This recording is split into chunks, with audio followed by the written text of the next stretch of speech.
नमस्कार दोस्तों, महाराष्ट्र में इस वक्त बहुत ही बड़ा खेला होने की उम्मीद जताई जा रही है। महाराष्ट्र की सियासत में जबरदस्त तरीके का भूचाल आ गया है। Anti narcotics task force highly professional बंदे हायर कीते ने, चाहे वो लॉ अफसर होण, चाहे वो फोरेंसिक दे होण, चाहे होर जांच दे अधिकारी होण, ते अपनी होणगे इन्हां दे। पंजाब सरकार में है नशे के खिलाफ जीरो टॉलरेंस। पंजाब सरकार का एक और कठोर कदम। शिकायत दर्ज करवाने के लिए मैसेज करें 9779100200 पर। नशे के खिलाफ हमारा साथ दें। 4 दिन बीत चुके हैं, लेकिन अभी भी मुख्यमंत्री के नाम पर मोहर नहीं लगा है। और कमाल की बात यह देखिए कि कल एकनाथ शिंदे इस्तीफा दे चुके हैं, लेकिन महाराष्ट्र में कौन सा शासन चल रहा है ये मुझे नहीं पता, लेकिन आपको जरूर पता होना चाहिए कि महाराष्ट्र में कायदे से राष्ट्रपति शासन लागू हो जाना चाहिए था, क्योंकि कल महाराष्ट्र विधानसभा भंग हो चुका है। लेकिन इसके बावजूद भी यहां पर कोई ऐसी खबर निकलकर सामने नहीं आ रही है। महाराष्ट्र में सिर्फ और सिर्फ रस्साकसी नजर आ रही है। सीएम कौन होगा, इसकी लड़ाई जबरदस्त तरीके से देखने सुनने को मिल रही है। कहा जा रहा था दोस्तों कि कल शाम में, जी हां, कल शाम में अमित शाह के घर पर एक लंबी बैठक चली है, जिसमें अजीत पवार और देवेंद्र फडणवीस और एकनाथ शिंदे मौजूद रहे। लेकिन इन सब के बावजूद अब तक महाराष्ट्र का मुख्यमंत्री कौन होगा, इसको लेकर नाम सामने नहीं आया है। और अब जो डिमांड कर दिया गया है, उससे शायद अमित शाह भी भौचक्के रह जाएंगे, क्योंकि अमित शाह, जी हां, अमित शाह एकनाथ शिंदे को डिप्टी सीएम का पद ऑफर कर रहे थे और उन्होंने साफ तौर पर कह दिया था कि डिप्टी सीएम का पद उन्हें नहीं चाहिए। शिंदे ने साफ तौर पर इनकार कर दिया था कि उन्हें किसी भी कीमत पर डिप्टी सीएम का पद मंजूर नहीं है। लेकिन अब एकनाथ शिंदे की तरफ से खबर ये आ रही है कि उन्हें गृह मंत्रालय चाहिए। जी हां, गृह मंत्रालय चाहिए उनको। गृह मंत्रालय की जो मांग है उनकी तरफ से वो कर दी गई है। तो अब देखिए किस तरीके से जो है खबर महाराष्ट्र में कितनी बड़ी है, लेकिन दबाने की कोशिश उतनी ही ज्यादा बड़े तरीके से की जा रही है। अब विपक्ष का कोई चेहरा होता और विपक्ष में इस तरीके से कोई फूट हो रही होती, किसी बात को लेकर बहस हो रही होती और किसी बात पर एक राय नहीं बन पा रहा होता, तो मीडिया का प्रहार ही कुछ और होता।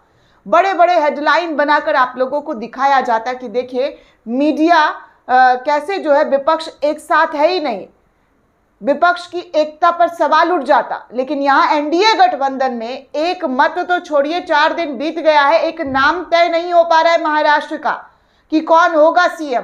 फडणवीस चाहते हैं वो सीएम बने, एकनाथ शिंदे चाहते हैं वो सीएम बने, और इसी बीच एकनाथ शिंदे का एक और नया डिमांड आ गया है और खबरें कहीं से कहीं तक नहीं दिखाई जा रही है। तो यह है मीडिया का असली चेहरा। विपक्ष पर टूट पड़ो और सत्ता पक्ष के आगे नतमस्तक हो जाओ, चरण वंदना करने लगो, चरणों में गिर पड़ो। तो आप देखिए महाराष्ट्र में दोस्तों कितना बड़ा खेला हो रहा है, कितनी बड़ी कलेश हो रही है और खबर दबी हुई है। लेकिन चलिए आपको बता दें कि महाराष्ट्र में हो क्या रहा है। महाराष्ट्र के अगले मुख्यमंत्री के नाम पर मंथन लगातार जारी है।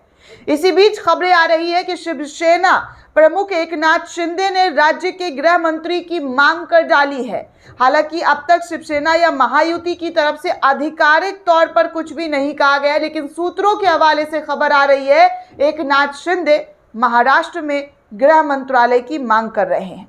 संभावनाएं जताई जा रही है दोस्तों कि बुधवार को राज्य के मुख्यमंत्री के नाम पर मुहर लग सकती है, यानी कि आज मुख्यमंत्री कौन होगा इसको लेकर नाम सामने आ सकता है। ऐसा मैं बीते 3 दिनों से देख रही हूं और आज चौथा दिन है कि अब बनेगा कोई मुख्यमंत्री, अब नाम आएगा सामने, लेकिन अभी तक फिलहाल नहीं आ रही है। महायुति के ने राज्य की 288 सीटों में से 230 सीटों पर जीत हासिल महाराष्ट्र के अंदर की है दोस्तों।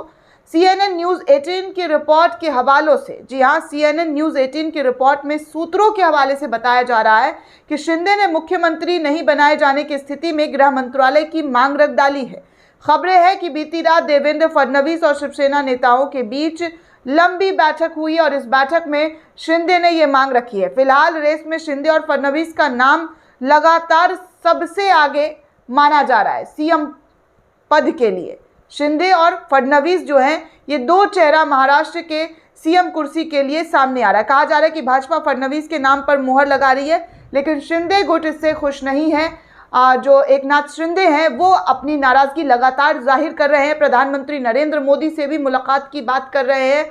वो सीधे तौर पर प्रधानमंत्री से मुलाकात करना चाहते हैं। इन तमाम अड़चनों के बीच प्रधानमंत्री से मुलाकात बात पर शिंदे क्या डिमांड रखेंगे ये तो नहीं पता दोस्तों, क्योंकि खबरें कुछ ऐसी ही आ रही है और लगातार खबरें निकल कर आ रही है कि महाराष्ट्र में जमकर बवाल हो रहा है कुर्सी के लिए। दोस्तों आपको बता दें कि बीजेपी के सहयोगी दल आरपीआई के नेता रामदास अठावले ने भी कल एक सुझाव दिया था, जो खबर मैंने आपको बताई भी थी।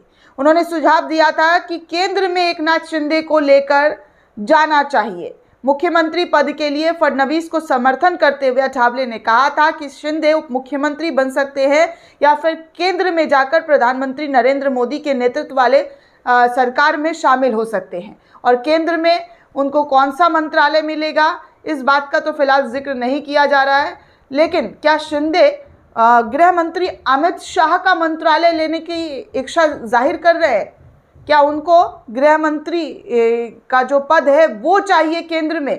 क्योंकि महाराष्ट्र में तो उनको सीएम पद के नाम में अगर देखा जाए तो बीजेपी दूसरे नंबर पर रख रही है, पहले नंबर पर फडणवीस है। तो ऐसे में क्या उनको गृह मंत्रालय चाहिए केंद्र वाला? राज्य वाले की तो मांग कर ही डाली है, क्या अब गृह मंत्रालय जो केंद्र वाला है वो भी मांग करने वाले हैं? ऐसी कुछ खबरें भी हवाई तौर पर उठ रही है दोस्तों। कहा जा रहा है, खबरें ये भी है कि महायुति में एकनाथ शिंदे के बेटे श्रीकांत को मुख्यमंत्री बनाए जाने की चर्चा चल रही है। इसे लेकर भी आधिकारिक तौर पर कुछ अभी तक सामने नहीं आया है।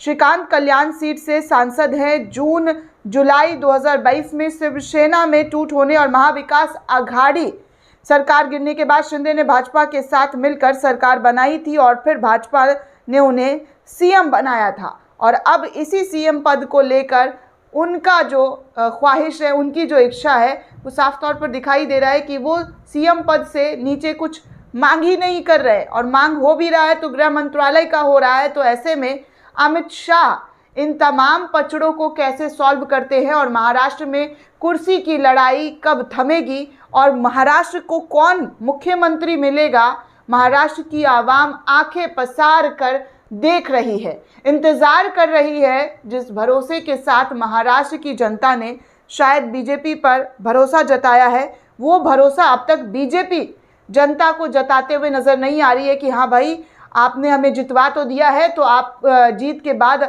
आपके मुख्यमंत्री कौन होंगे, इस बात पर अब तक मुहर नहीं लग पा रहा है दोस्तों। तो ज़बरदस्त तरीके का राड़ महाराष्ट्र में देखने सुनने को मिल रहा है। अगर सपोज कीजिए विपक्ष के साथ ऐसा कुछ हो रहा होता तो क्या ही नज़ारा और क्या ही माहौल अभी देखने सुनने को मिल रहा होता। दोस्तों इस पूरे रिपोर्ट को लेकर आप क्या सोचते हैं, आपकी क्या प्रतिक्रिया हमें कमेंट करके ज़रूर बताइएगा। साथ ही साथ चैनल को ज़्यादा से ज़्यादा लाइक शेयर और सब्सक्राइब करना बिल्कुल भी ना भूलें। धन्यवाद दोस्तों।